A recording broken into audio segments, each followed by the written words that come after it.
Hello everybody. Hi. Right off the bat, I'm gonna say it. This video is full of my opinions and speculations. This isn't following any sort of information or leaks or whatever. This is just kind of what I've been thinking as the final character of the second Fighter Pass approaches. Let's jump in. I thought it would be fitting if I first addressed the most popular fan picks. We've probably all heard these guys tossed about in conversation, and if not, well, I have. The usual suspects are Sora, Master Chief, Phoenix Wright, Crash Bandicoot, and I'm sure there are more.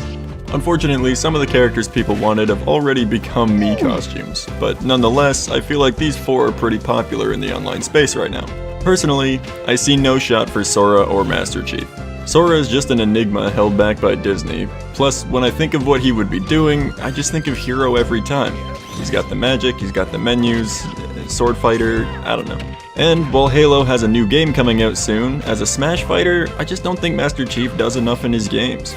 They did make a character out of Snake, I guess, but Master Chief wouldn't make for an exciting final edition if he just played like a Smash character, right? 4 of the 5 we've already gotten from this pass are insanely unique. The only fighter to play like a regular Smash character is Sephiroth, but his status in the gaming sphere kinda speaks for itself, and that's kinda what carried the hype. I just feel like for a final fighter, they've gotta keep things outside of the box in terms of gameplay mechanics or interesting ways to make the character stand out in the middle of a match. Let's step back to Phoenix Wright and Crash though. As silly as it might be to think of Phoenix Wright beating people up on the battlefield, I think it's one of the reasons he could make it in. Everyone seems to say, he's been in a fighting game already, so clearly it's not impossible to get him into Smash. But even without looking at that side of things, just imagine if they made a fighter out of him. What would that be like? Who can even say? Would it be similar to Marvel vs. Capcom or not? I think the mystery of what he could do, the memery that always takes place around the series, and the surprise of the announcement would act as enough to make him a hype final character. And as for the Bandicoot himself, he's a shoo-in. If Sony is willing to do it, I think Crash would be the most universally hoped for character at this point in time. I see these other characters in conversation, but none come close to how often people bring up Crash. But what if we didn't hold back? If Sony was to cooperate and give us a fighter from their catalog, who's to say it's gotta be this guy? Isn't there another popular animal character that just got his own brand new game on Sony's own brand new hardware? Enough theatrics, I'm talking about Ratchet & Clank.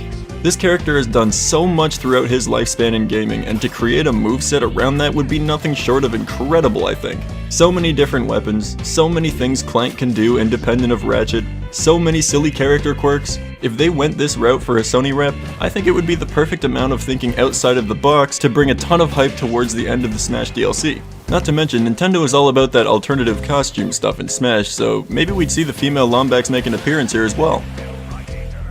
Now is the part of the video where I get into a little bit of leak territory. None of it is solid stuff, but I figure it's worth mentioning. Apparently, there's a Resident Evil game rumored for the Nintendo Switch, and the reason I bring this up is because of Leon Kennedy. Am I the only person who thinks Leon would be an icon to add to the Smash roster? Resident Evil has such a huge legacy and tons of diehard fans, not to mention the recent release of Resident Evil Village being a huge success. If anyone in that branch of gaming has a chance to make it in, I can't help but feel like Leon's got the best shot. I'd love to see him, other people I've talked to thought it would be really sick, and even if it's a little far-reaching, I think Leon's got just enough clout to make waves in the gaming scene similar to how Sephiroth did. No joke. But, ladies and gentlemen, we've reached my final option. I know it's gonna seem like I'm joking, but please, hear me out. Waluigi. I've personally never been on the bus for this character to get into Smash, but putting Waluigi into this game at this point might be the craziest thing they could possibly do. If the final Smash character breaks the assist trophy rule, everybody would go nuts. That's the one thing we've been holding on to this whole time. They could even use this idea for an amazing gimmick to rock the announcement trailer. We've seen a few times how self-aware Sakurai is with what his fanbase wants, and even way back in the Smash 4 voting days, so many people were standing Waluigi. So many people. Just look at Ridley too. I had some hot beef with one of my Smash friends at the time of this announcement, but even so, we talked about his inclusion and how stupid crazy it was at the time. Long story short, Waluigi finally has my blessing, and I'd love to see him make it in. And that's it for the video.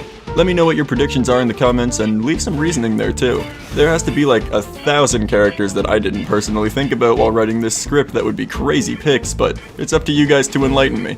That all being said, sub to the channel if you enjoyed today's video. My name is Milo, and I'm out.